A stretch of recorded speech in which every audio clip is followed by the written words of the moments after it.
조현병을 앓는 60대 남성이 자신을 비방한다는 환청을 듣고 이웃을 숨지게 했습니다. 40대 조현병 환자가 고속도로에서 역주행을 하다 정면 충돌 사고를 냈습니다. 진주 방화 살인 사건 피의자 안인득이 조현병 치료를 받아온 사실이 확인됐습니다.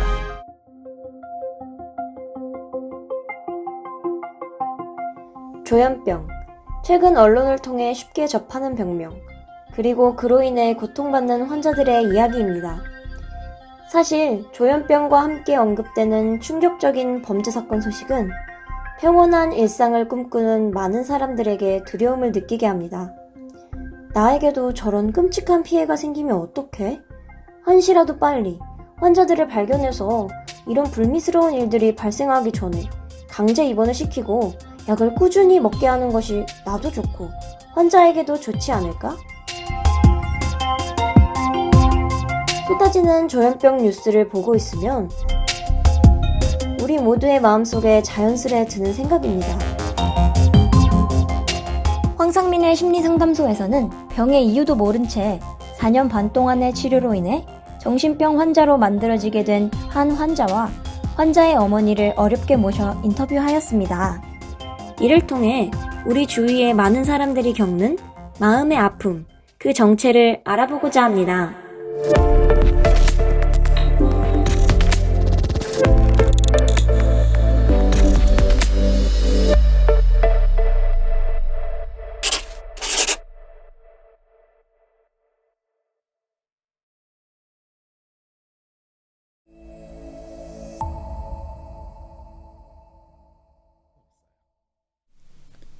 본인이 4년 반 동안 조현병 진단을 받은 게 아니라 조현병 환자로서 본인이 완벽하게 변신을 했다라고 이야기를 해주는 게 맞아요.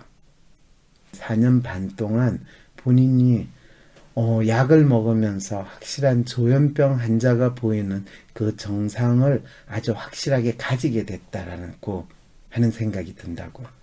병이 아닌데 병이라고 하는 건 좀 아닌 것 같아요. 그렇죠. 그런데 본인이 병이 아닌데 병이 됐는데 그건 어떡하죠?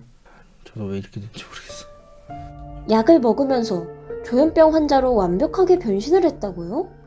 아니, 그게 대체 무슨 말인가요? 약을 먹어야 조현병이 낫는 게 맞지 않나요?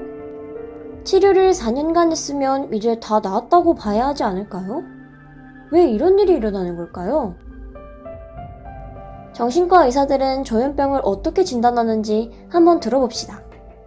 국립정신건강센터의 강시연입니다. 조현병은 발생 원인이 뇌에서의 신경전달 물질의 불균형 때문에 발생하는 거거든요. 그래서 가령 예를 들면 대표적으로 뇌안에서 도파민이 항진되면 흔히 알려져 있는 환각이나 망상 증상이 발생하게 되는 겁니다. 그래서 특히 남이 나를 괴롭힌다 이런 피해 망상을 갖게 되거나 남한테 들리지 않는 소리를 들으면서 그 소리랑 대화를 나눈다든지 이런 증상이 대표적으로 나타날 수 있습니다.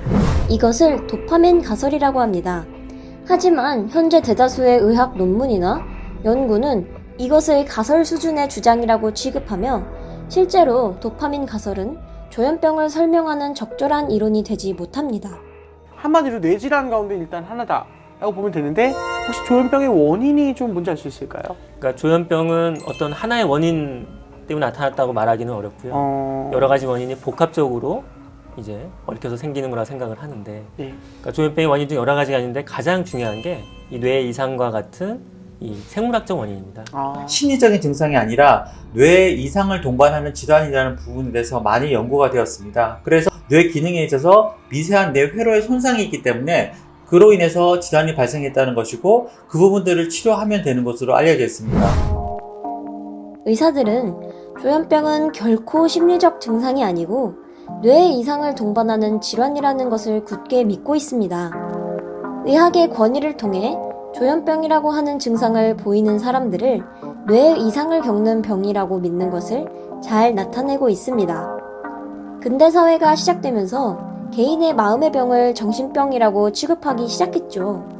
그리고 의사는 정신병을 약으로 치료하기 시작하였고 대부분의 의사들이 의심 없이 그것이 올바른 치료라고 굳게 믿게 되었지요. 이게 만약에 치료를 좀 꾸준히 하면은 이 증상이 나아질 수 있을까요? 그러니까 환자 개개인마다 네. 그 호전 정도는 다르지만 치료하면 분명히 좋아질 수는 있습니다. 아, 그래요? 특히 이제 조기에 발견해서 치료를 하면 그 효과가 좋은데 만약 치료 시기를 놓쳐서 네. 만성화가 되면 이 사회로 복귀하는 데 어려움을 겪을 수 있습니다. 의학에서 마치 신화처럼 믿고 있는 조기 치료설. 그리고 만성화가 되면 치료가 어렵다라는 말씀을 하시는데요. 병의 원인도 모른 채 증상만 가지고 치료 시기를 놓치면 만성화가 된다고 주장하는 것이 과연 과학자인 의사가 해야 할 발언이 맞을까요? 이것은 마치 화재를 사전에 예방하거나 초동 대처를 하지 않으면 큰 불이 일어난다고 주장하는 것인데 이 말은 소방서 아저씨도 할 수 있는 이야기이지 않을까요? 각종 미디어나 유튜브에서 정신건강 전문가들은 조현병 진단과 치료, 대처법을 설명하면서 공통적으로 조현병은 뇌의 문제, 그리고 신경 전달 물질의 문제라고 입을 모읍니다. 그리고 전문가들은 무작정 약을 먹이면 된다고 이야기합니다.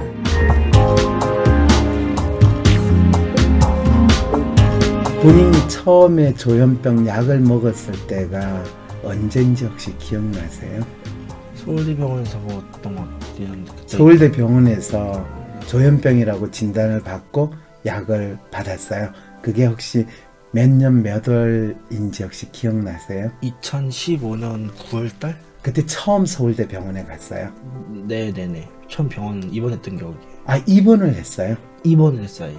어떻게 해서 입원을 하게 된지 한번 이야기를 해볼래요? 기억이 잘 안 나요. 기억이 안 나요? 네. 네, 좋아요. 입원한 건 기억이 나는데. 입원한 건 기억이 나는데 어떻게 왜 가- 어떻게 입원까지 하게 된지는 기억이 안 나죠.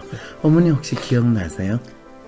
그 전해에 14년도에 2014년도에 이제 지역에 있는 네, 병원을 가기 시작했었고 그 지역에 있는 병원을 어떤 상황에서 상훈 씨를 데리고 가게 된 거예요? 왜냐면은 상담을 계속해도 아무 문제가 없다고 하니까 네. 그럼 정신과 쪽에 문제가 있구나 라고 해서 그때 이제 8개월 후에 정신과를 가게 된 거죠.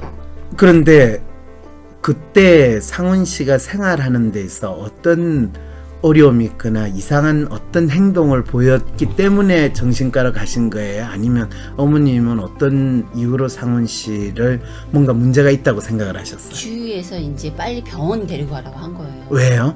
그러니까 계속 잠만 자지, 밤낮이 바뀌어 있지, 사회생활 하지 못하지, 막 이런 것들을 보고 하니까 그랬군요. 네. 그랬군요. 그래서 저는 병원 안 가기 위해서 상담을 갔던 거고. 근데 상담을 갔는데 그 상담하는 사람이 상훈 씨 보고 어떻게 하라고 이야기를 안 해줘요? 없었어요. 예. 근데 이상이 없으니 주위 사람들은 걔 애 버린다. 왜 애만 끌고 다니냐. 이렇게 된 거죠. 상훈 씨가 그때 이상이 없지는 않아요. 그건 가장 어떤 큰 문제가 있냐면 자기 생활 관리를 못하는 문제가 가장 큰 문제죠. 그 말은 뭐냐면 생활 관리를 한다는 거는 우리가 유치원생이든 초등학생이든 중학생이든 고등학생이든 아침에 일어나서 학교를 가든지 그리고 학교에서 정해진 일과에 따라서 매일매일을 보내잖아요. 그죠? 그런데 상훈 씨는 이제 학교를 가지 않으면 그거를 자기 스스로 자기가 뭘 해야 된다는 거를 찾아가지고 그 생활을 스스로 못하게 되는 상황에 있으면 그거는 문제라고 할 수 있어요. 자폐 성향이 강하다, 혼자 있고 고립돼 있고 또 그거에 대해서 크게 문제를 못 느끼는 상황이었는데 그럴 때는 상훈 씨한테 물어볼 수는 있어요. 그 상담을 제대로 하는 사람이 본인이 그렇게 지내는 게 힘드세요? 또는 답답하지는 않으세요? 그 답답한 거를 바꾸고 싶지는 않나요? 라는 것 정도는 기본적으로 물어봐야 되거든요. 그러면 자기가 현재 겪고 있는 이 생활이나 행동을 바꾸고 싶은 마음이 얼마나 있는지, 바꾸려는 의지가 있는지, 그걸 바꾸려면 어떻게 해야 되는지를 알아주는 것이 최소한 그 전문적인 교육을 받고 훈련을 받은 사람이 가장 1차적으로 해야 되는 활동인데 그 사람은 그거조차를 전혀 안 했다라는 이야기가 되는 거거든요. 다른 데를 바꿨죠. 그래서 근데 다른 데를 하고. 바꿨는데 그 바꾼 데서도 그거에 대해서 없었어요. 제대로 네, 나오질 않았어요. 나오지를 않았다는 건 그러니까 무슨 아무 말이에요? 이상이 없는 거로만 나오는 거예요. 검사를 해봤자 아무 이상이 없죠. 예. 왜냐하면 그 검사 자체가 상훈 씨가 가지고 있는 문제를 이 탐색해내는 검사가 아니거든요. 맨 처음에는 같은 아파트의 통로에서 네. 얘는 집에 막 문을 들어가려고 했었고 네. 위층 애가 이제 가면서 얘한테 뭐라고 얘기를 했다고 하더라고요. 그렇죠. 얘는 정확하게 들었다고 하고 네. 이 친구는 걔는 안 했다고 거고. 그러죠. 예. 그렇죠. 그런 예. 와중에서 얘가 이제 그 집에 올라가서 걔한테 때리겠다 몇 때릴 때 번 막 잡고 막 그걸 그렇죠. 감정 폭발한 행동을 보였죠. 그렇죠. 본인 그때 진짜 열받았죠, 그죠? 어떻게 하셨어요? 어떻게 하니? 어떻게 하셨어요? 본인과 같은 특성을 가진 친구들이 아주 전형적으로 잘 보이거든요. 너무 막 화를 너무 화를 내고요. 근데 이제 본인은 그 참을 수가 없어요. 그 왜냐하면 그 애가요 본인한테 그 욕을 하거나 아주 안 좋은 소리를 했다고 본인 생각했을 거거든요. 그리고 실제로 걔는 그 욕을 했어요. 근데 보통 상태에서는 그냥 한 귀로 듣고 한 귀로 흘릴 수 있는 이야기인데 그게 촉발이 돼가지고 거의 발작적인 행동이 나오게 돼요. 그렇죠. 그래서 그것 때문에 병원을 아니요, 그렇지 않았죠. 네, 그렇게 그런다. 하니까 이제 저는 이제 출근을 한 상태니까 어머니. 애가 없었고 네. 그 엄마가 저한테 전화를 해서 저는 오는 갭이 한 3-40분 걸렸고 그 와중에 아파트 통로가 난리가 난 거죠. 집에 있었는데 예. 아버지랑 같이 있었는데 아버지랑 싸우려고 누가 아버지랑 싸웠는데? 제가 아버지랑 싸우려고 엘리베이터 내려가려고 했을 거예요. 그때 아버지랑 왜 싸우게 됐는지 혹시? 아버지하고 감정이 안 좋은데 나는 아빠하고 한번 싸워서 풀고 싶다는 얘기를 계속했었어요. 아이고. 근데 내가 풀 수 있는 방법은 아빠 그냥 한번 우리 맞짱 뜨자. 맞짱 뜨면 네. 나 모든 티키가 다 엎어질 것 같아. 이게 우리 한번 영화에서 보듯이 한번 탁 부딪혀 싸우면 그 다음에는 우리 어깨동무하면서 우리 문제가 다 풀렸어. 이런 식으로 해법을 생각을 하는 그걸 그대로 지금 아버지한테 해소를 하려고 했던 거거든요. 네. 아시죠, 그죠? 네. 예, 왜냐하면 본인 스스로 영화를 보거나 드라마를 보거나 하는 그런 전형적인 행동의 도식이라고 하는데 그거를 자기가 문제가 있을 때 그걸 그대로 이루어질 거라고 기대를 해서 그 행동을 하게 돼요. 근데 그 영화나 드라마에서는 상당히 드라마틱하고 멋있어 보이는데 실제 상황에서는 거의 또라이고 미친 행동이거든요. 네. 상훈 씨 알죠? 그렇다는 거. 네. 그래서 그날 아빠랑 맞짱 뜨는 거 대신에 이웃집 아이하고 맞짱 뜨는 상황이 발작적으로 벌어진 거죠. 네. 그래가지고요. 그 와중에 이제 얘가 이제 언성을 높이고 하니까 아버지는 말리려고 하다가 도망간 거고 그냥 간 거고. 네. 그러니까 얘는 계속 문을 두들기고 있는 상황이고 저는 그 와중에 오고 있는 상황이고 네. 그래서 집에 와보니 종료는 다 됐는데 그렇죠. 얘는 거실 가운데서 빙빙 돌고 빙빙 있는 거. 돌고. 왜냐하면 본인 스스로 네, 그 감정적인 분하고 그걸 참을 수가 없거든요. 그러면 거의 발작적인 그 계속 혼자서 그걸 어쨌든 줄여야 돼요. 네.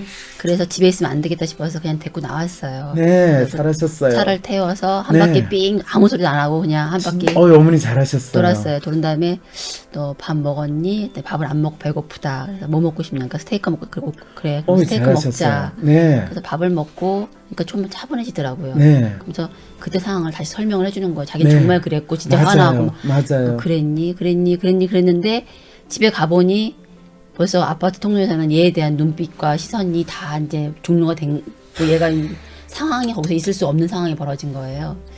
그래서 이제 할머니 집으로 보낸 거죠.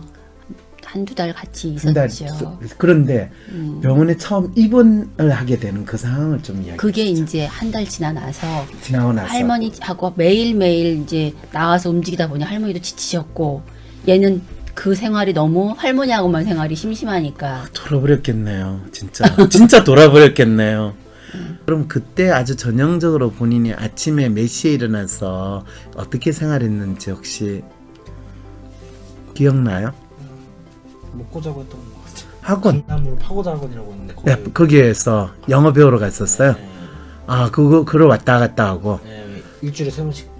그때쯤 이제 살이 찌기 시작했나요? 아니면 그때는 그때부터 찌기 시작했죠. 네, 찌기 시작했죠. 생활하는 게 별로 네, 없는 상황에서. 그때부터 찌기 시작하면서 한 2달 됐을 때 갑자기 할머니에 대한 폭행이 일어난 거예요.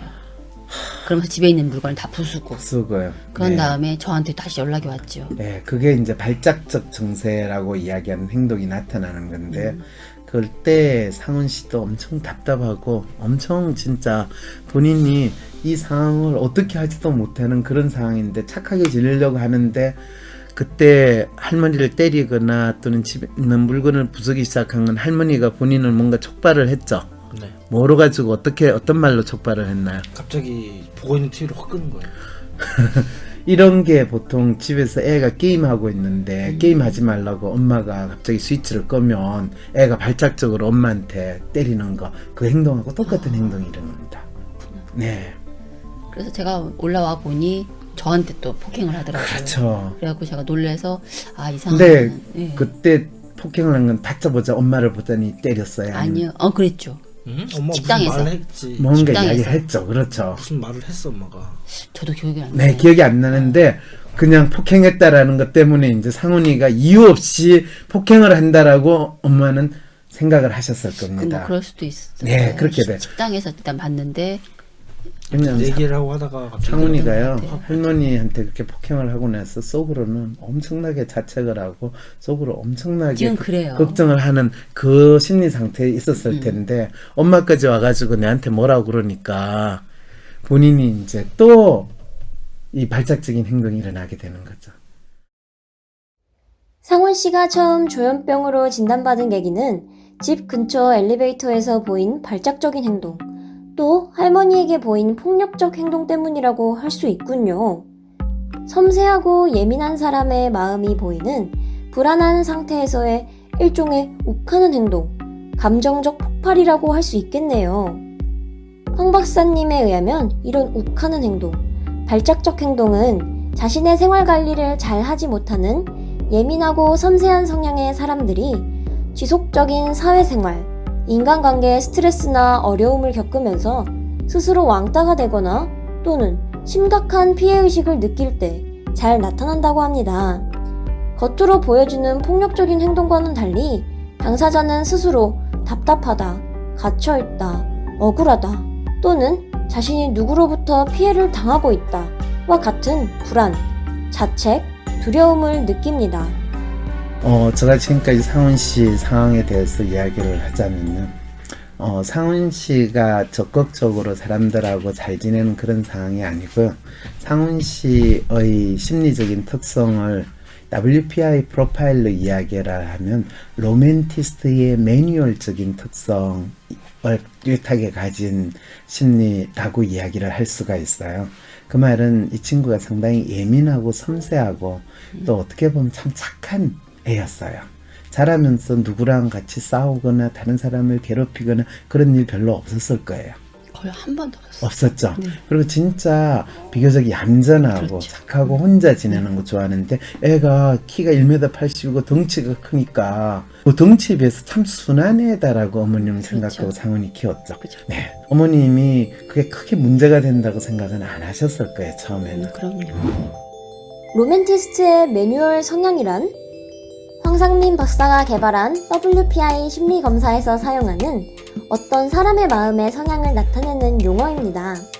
로맨티스트 성향의 사람들은 감성적이고 예민하며 섬세한 성격의 사람이며 매뉴얼 성향이라는 것은 그들이 가진 보통 이래야 한다 또는 사회적 통념과 룰을 꼭 지켜야 한다는 고정적인 틀 속에 자신을 가두면서 강박적인 생활을 하려는 특성을 나타냅니다. 어찌 보면 착하지만 답답한 사람처럼 보이기도 하지요. 이런 성향의 사람일수록 표현을 자연스럽게 하지 못해 마음속에서 억울함이나 스스로 표현하지 못하는 감정을 마치 응어리지듯이 더 만들어갑니다. 나름의 불안과 두려움 또는 좌절감 등이 생활에 스트레스가 쌓이게 되죠. 만일 평소에 억눌러 두었던 마음의 증기가 한꺼번에 분출된다면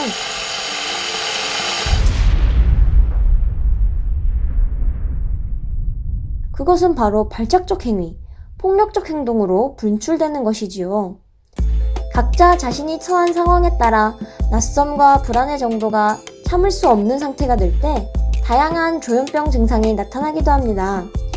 자신만의 마음을 표현하는 환청, 환시, 이명 등과 같은 것을 경험하기도 하죠. 자기 방어적인 발작적 행동들입니다. 상훈 씨 같은 경우에 조현병 진단을 4년 반 전에 받았다고 이야기를 들었는데 그때 어떤 상황이었는지 본인이 어떤 경험을 하고 있었는지 혹시 이야기 기억나는 대로 한번 해줄 수 있어요? 그 터널 같은 거 지나갈 때 좀 안 좋은 조형물 같은 게 보이던가 아니면 뭐 그러니까 터널 같은 걸 지난다는 거는 아주 깜깜한 상황에 있을 때 뭔가가 눈에서 보인다. 뭔가 보이는 게 생겼다는 네, 거죠. 그런 것도 있고. 그때가 나이가 몇 살이었어요? 그때가 한 23, 셋? 셋. 네. 그때는 그러면 혹시 대학교 학생이었어요? 아니면 군대에서 나왔는데 복학 안 하고 그냥 휴학으로 군대 가기 전에 휴학을 하고 군대를 왔는데 네. 군대를 전역한 다음에 그렇죠. 복학을 안 하고 그러면 그때 터널 지나갈 때 뭔가가 보인다든지 하는 것 말고 또 다른 어떤 경험들을 했었어요? 갑자기 눈이 돌아간다거나 눈이 돌아간다. 예, 이유 없이 저도 갑자기 눈이 돌아가고 갈피를 못 잡겠고. 그때 그러면 본인의 이 심리 상태가 상당히 긴장하고 힘들고 갑박했어요. 그랬죠. 네. 그때 본인의 생활을 전반적으로 한번 이야기를 해보실래요? 그 생활 전반적으로. 네, 그때 어떤 생활 상태였는지. 왠지 그냥 가만히 있어도 답답했고 답답했고 그리고 누가 말도 통하지를 않았고 그렇죠. 그리고 스스로가 너무 힘들다는 생각이 들었고요. 지금 약간 살이 있는 상태였는데 그때도 지금처럼 살이 있는 상태였어요. 군대에서 그렇죠. 전역한 다음 쪘어요. 그렇죠. 네. 본인이 아마 갑작스럽게 살이 훨씬 쪘을 텐데 지금 본인이 그런 상당히 마음이 약한 상태, 마음이 힘든 상태였을 때 답답함을 느끼거나 무기력감을 느끼거나 또 본인이 사실 눈에서 뭔가 이상한 게 보이거나 또는 이상한 소리가 들리거나 하는 그런 상태가 됐던 것 같은데 그거는 되게 어떤 상황이냐면 본인이 상당한 스트레스를 겪고 있거나 본인이 자기 생활을 자기가 뭔가를 제대로 해나가지 못하고 있고 엄청난 무기력감이나 좌절감을 겪었을 때 1차적으로 나타날 가능성이 상당히 많거든요. 네. 그런데 그때가 본인이 군대에서 제대를 했을 때인데 그 말은 뭐냐면 본인이 군 생활을 하면서 엄청 힘들게 군 생활을 했을 거라는 생각이 들거든요. 약간 그 정도 동의해요. 네. 아, 그래요? 본인 그러면 군대 들어갈 때 대학교에서 생활을 했을 때 어떤 생활을 했고 그 다음에 군대 가기 위해서 휴학을 했을 때 혹시 기억나는 대로 뭐든지 한번 이야기를 볼 수 있겠어요? 네, 대학교 때 혼자 있으니까 자취를 했었거든요. 혼자 자취를 하는데 너무 다른 사람도 만나고 싶지만 만나도 재미가 없고 그리고 혼자 있는 시간이 저절로 이유 없이 많아지게 되고. 그러면 본인이 고등학교를 다닐 때 뭐 특별히 자기가 어떤 생활을 했거나 어떤 사람으로 기억이 된다든지 친구들과의 관계라든지 학교 생활이 어떤 건지에 대해서는 혹시 이야기를 해볼 수 있겠어요? 학교 생활은 전반적으로 뭐 갑갑하고 내 마음대로 안 되는 것 같기도 하고. 그리고 지금 상훈 씨의 성격 특성이라고 보통 이야기할 때 상당히 고등학교 다닐 때 적극적이고 활달했다라고 이야기할 수 있나요? 키는 큰데 큰 키에 비해서는 비교적 조금 조용할 뿐만 아니라 조금 본인은 급도 있었고 제 스스로 갇혀 있었어요. 갇혀 있었다. 본인이 갇혀 있었다라는 표현은 어떤 생활을 했기 때문에 갇혀 있었다라고 표현을 해놔요? 누구도 안 만나려고 했고 집에만 있으려고 했고. 고등학교 다닐 때. 네. 공부도 손에 잡히지 않고. 왜 그때 공부를 해야 되고 또 대학을 가야 되고 하는 그런 거에 본인이 상당히 부담스럽고 힘들었어요? 그렇게 힘들진 않았는데 갑갑했던 게 가장 컸던 것 같아요. 갑갑하다라는 거는 본인이 어떤 상태에 있을 때 갑갑하다라고 이야기를 할 수 있어요? 일상생활을 늘 그랬었어요. 일상생활에서 그걸 약간 무기력감이고 뭔가 내가 해도 별로 이 의욕도 없고 하고 싶은 생각도 없는 그런 생활을 그냥 조용하게 집에만 그냥 있고 싶은 그런 상태로 지냈다라는 네, 그렇게 네, 표현하는 네. 게 맞죠. 거의 맞다고 봐야 돼요. 네, 학교를 가도 내가 뭘 해야 될지 모르겠고 또 그 뭐 학교 생활하는 거나 이런 게 힘들기만 하다는 생각이 들고 그래서 답답하다는 거죠. 네. 그럴 때 누군가가 상훈 씨한테 상훈아 너 왜 사니? 왜 학교를 오니? 이러면 본인은 뭐라고 이야기를 했을까요? 나도 모르겠다. 나도 모르겠다. 어머니가 그때 상훈이를 볼 때는 어떤 느낌이 드셨어요? 친구들하고 좀 놀았으면 좋을 텐데 네, 집에만 있을까? 그렇죠. 너무 답답해가지고. 그러면 본인이 답답하다라고 할 때 그 답답하다라는 거를 어떻게 표현을 본인이 할 수 있나요? 누군가가 상훈아 너 기분이 어떠냐 하면 그냥 답답해요라는 정도였어요? 기분이 저도 모르겠어요. 왜 그런지 모르겠어요. 그냥 혼자 있고 싶어요. 뭐 이렇게 그랬던 것 같아요. 네, 고등학교 2학년이나 3학년일 때 학교에서 공부하거나 학교 생활하는 거를 본인은 스스로 내가 잘하고 있다라고 생각이 들었어요. 만족 못했어요. 학생답게 공부도 좀 해야 됐었고 아니면 학생이니까 친구들이랑도 대인관계, 교우관계도 좋았어야 됐고 그리고 전반적으로 좀 밝게 살아야 되는데 그러지 못했고